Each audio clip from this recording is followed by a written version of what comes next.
Hello friends, welcome to my channel.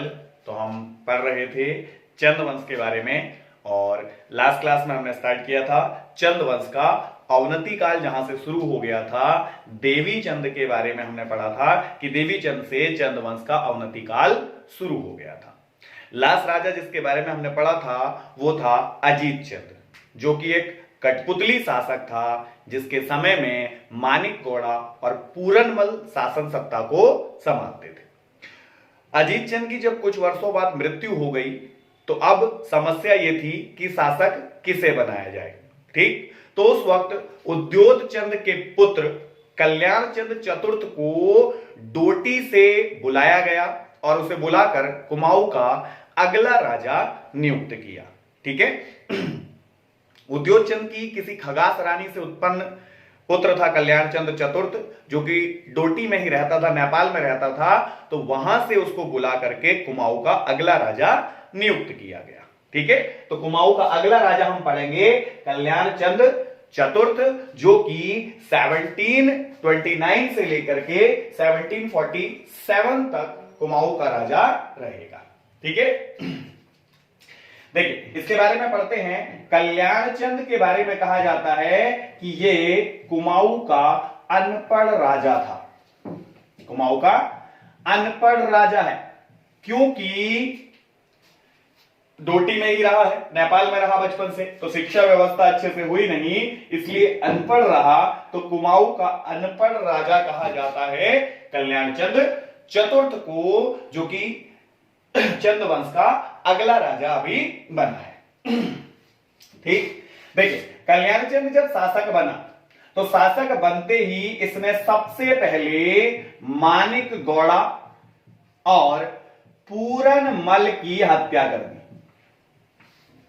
कल्याण चंद चतुर्थ ने शासक बनते ही सबसे पहले मानिक गौड़ा और पूरनमल की इसने हत्या कर दी।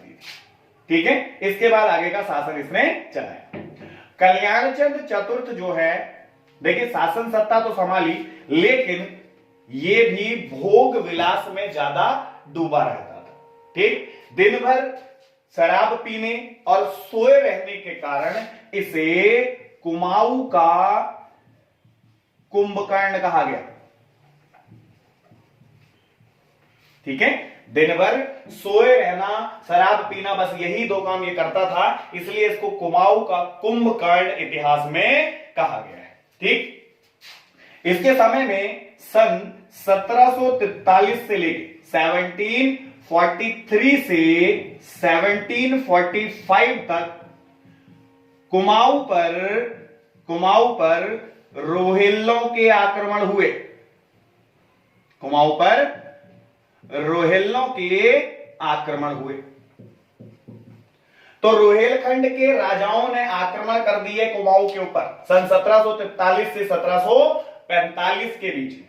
ठीक, तो इस समय कुमाऊं का राजा कल्याण चंद चतुर्थ जो था ये भाग कर गढ़वाल चला गया। गढ़वाल के राजा प्रदीप शाह थे उस समय, गढ़वाल के राजा प्रदीप शाह थे और प्रदीप शाह से सहायता मांगी।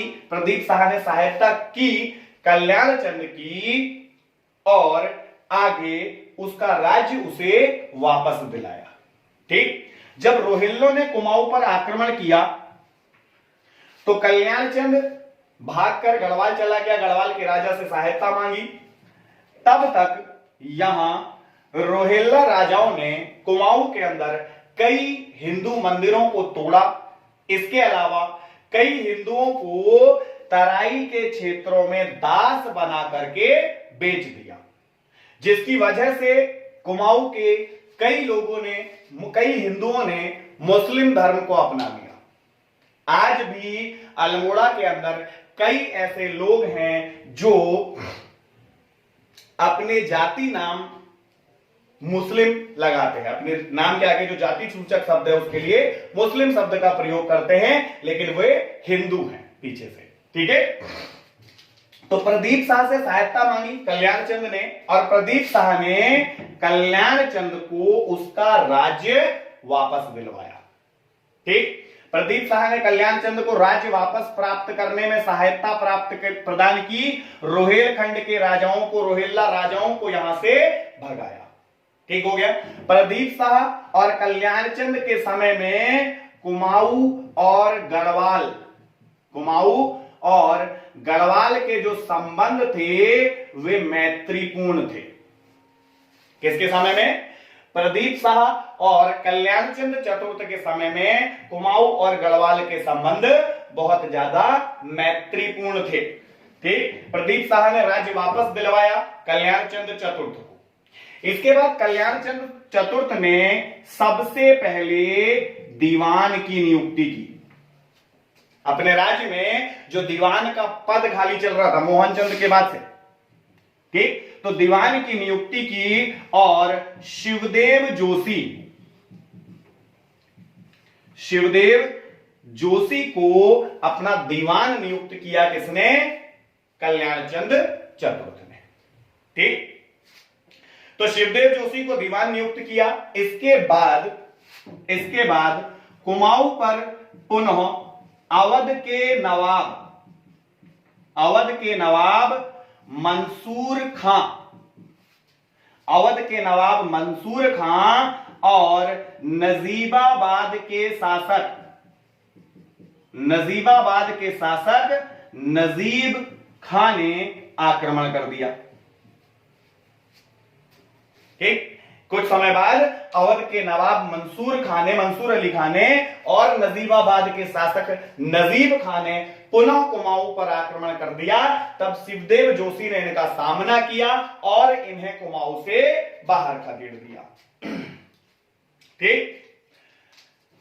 इसके अतिरिक्त कल्याण चंद चतुर्थ के समय मुगल बादशाह थे मोहम्मद शाह रंगीला। कल्याण चंद चतुर्थ के समय मुगल बादशाह मोहम्मद शाह रंगीला थे और मोहम्मद शाह रंगीला को उपहार देने के लिए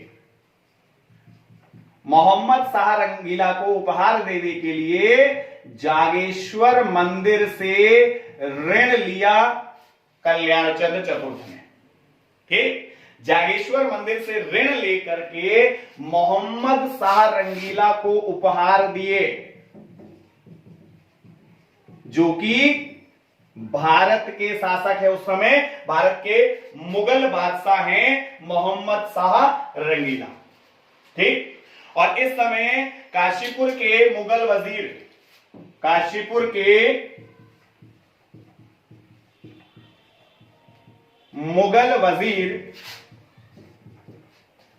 मोहम्मद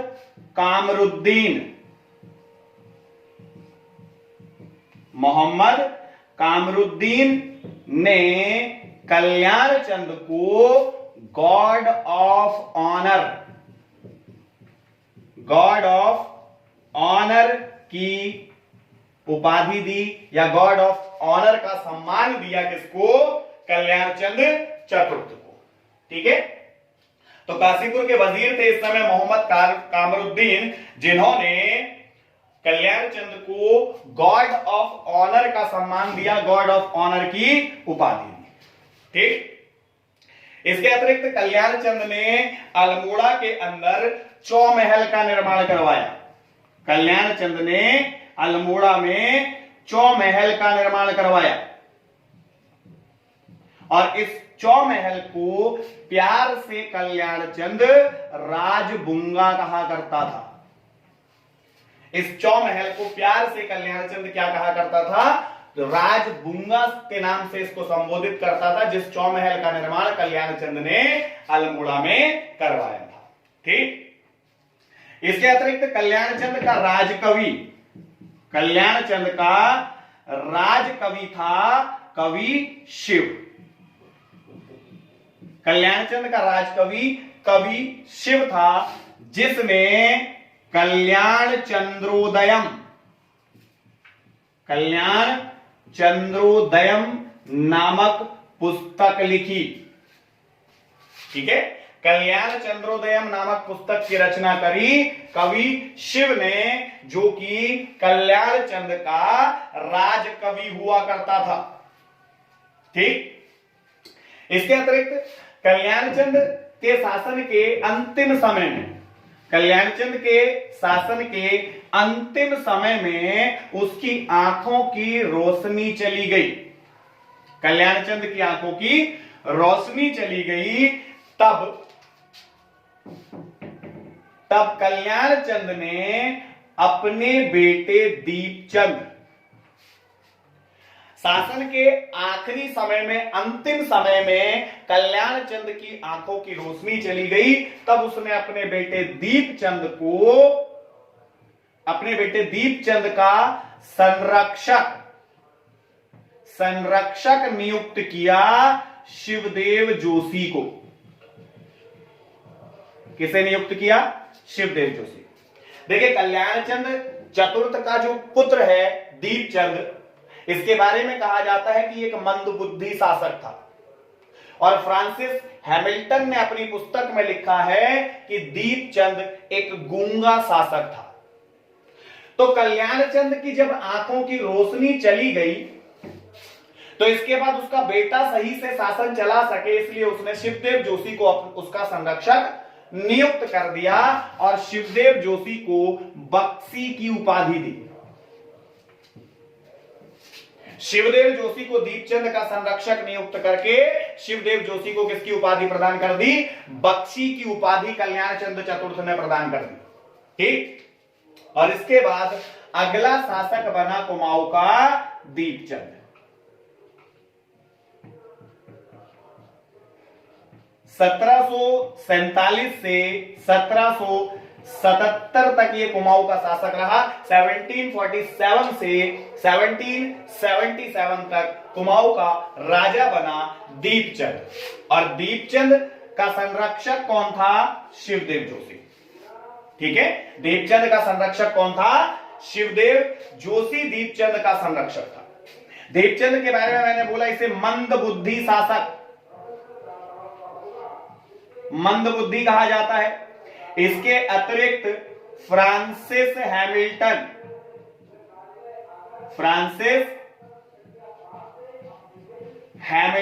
ने इसे गूंगा शासक कहा है।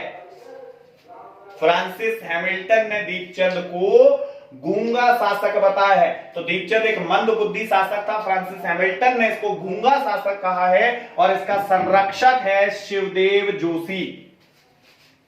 दीपचंद के समय में वास्तविक शासन, दीपचंद के समय में वास्तविक शासन शिवदेव जोशी के ही हाथों में था। ठीक।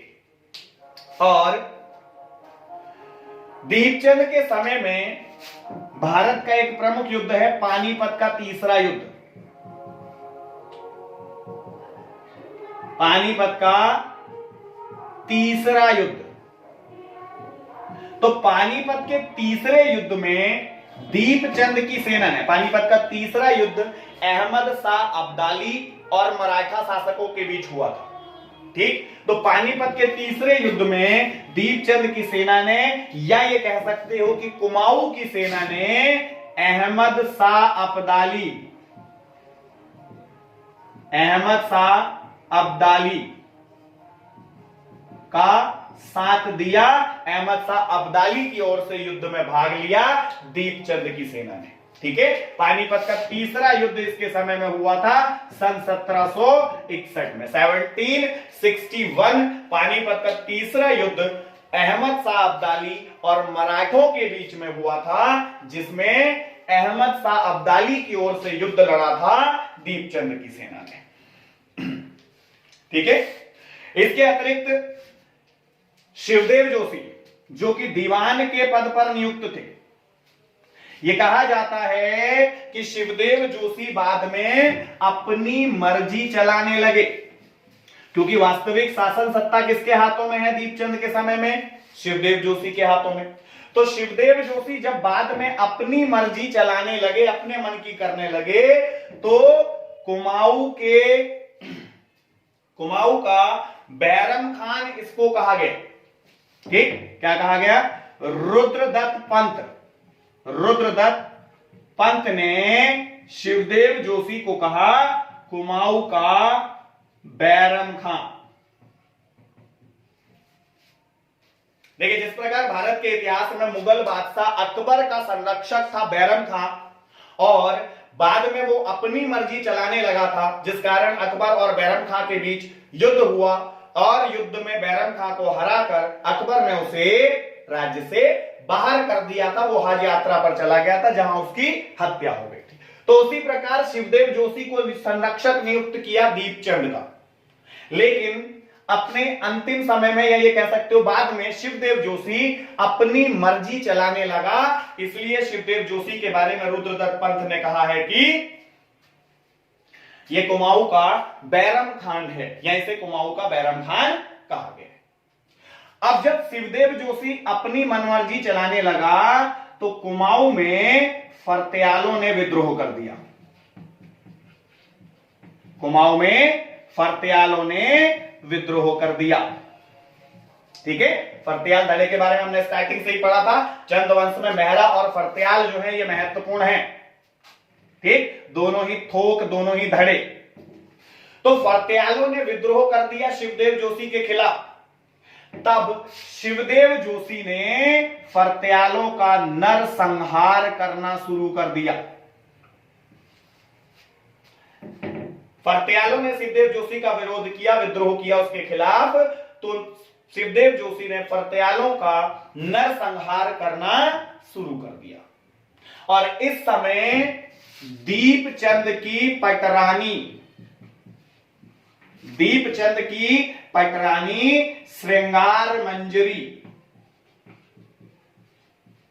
दीपचंद की पटरानी श्रृंगार मंजरी ने दीपचंद से कहकर शिवदेव जोशी के स्थान पर अपने रिश्तेदार मोहन सिंह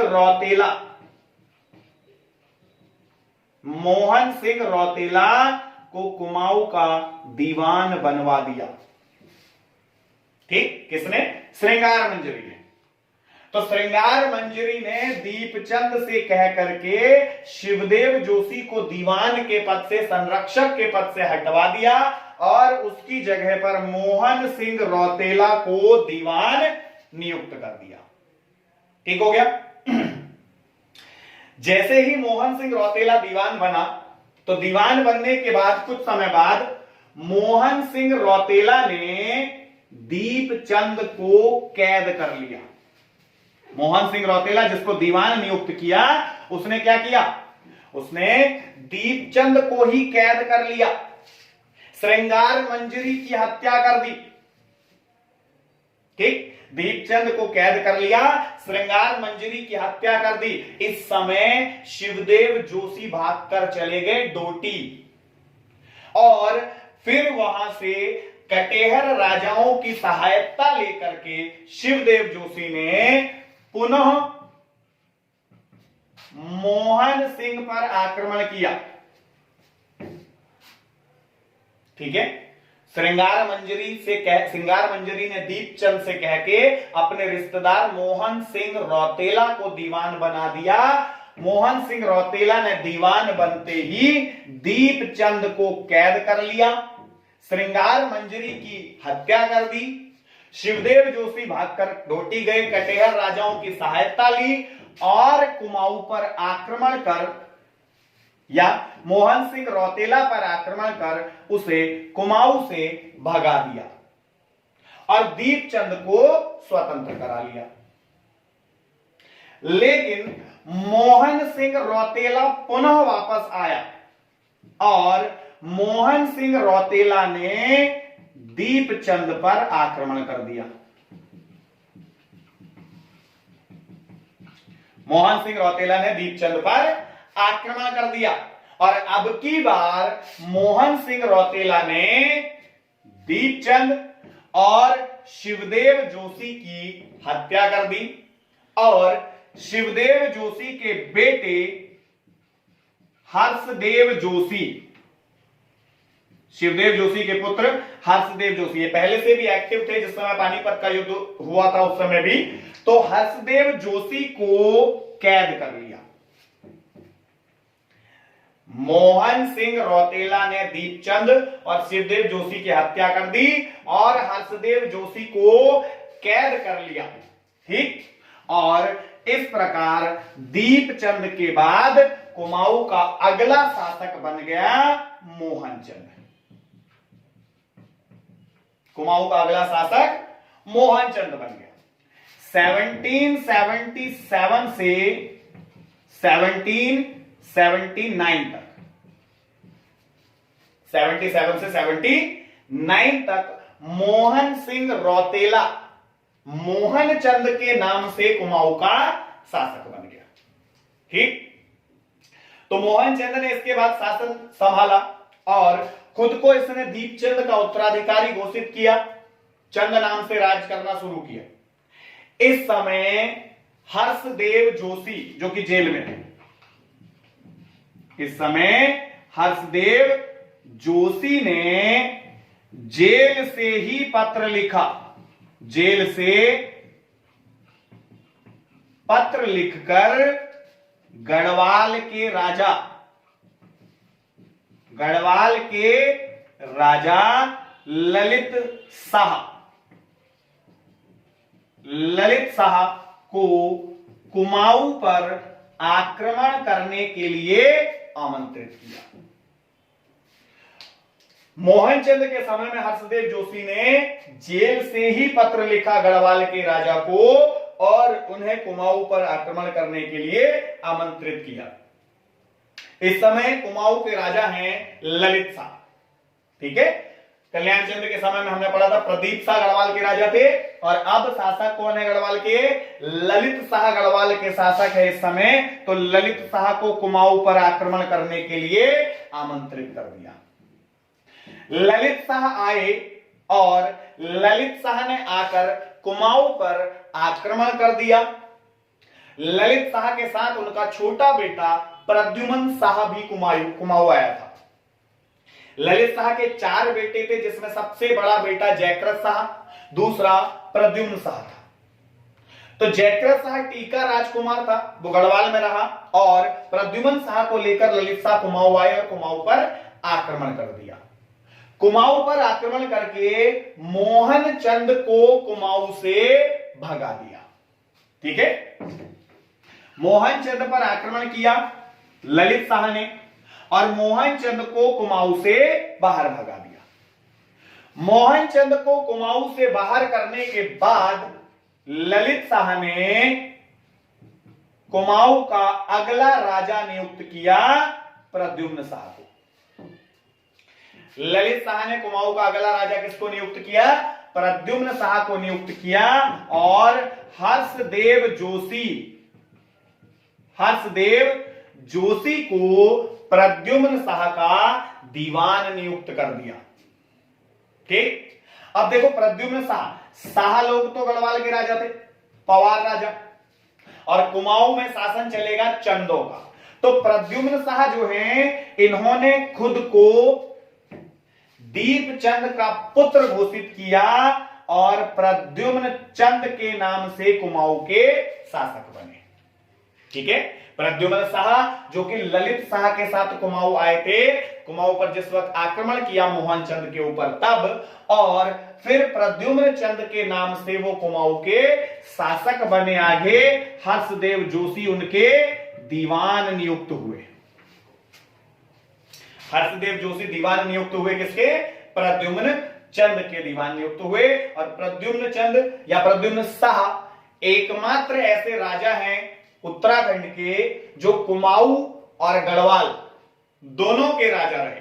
पवार वंश का एकमात्र व्यक्ति जो कुमाऊं और गढ़वाल दोनों का शासक बना, पहले कुमाऊं का फिर बाद में गढ़वाल के भी आगे चल के ये शासक बनेंगे।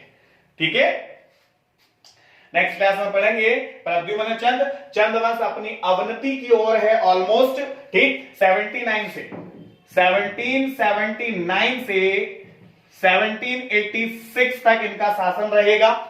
ठीक, और फिर इसके बाद 86 से यानी 4 साल 1790 में चंद वंश समाप्त हो जाएगा।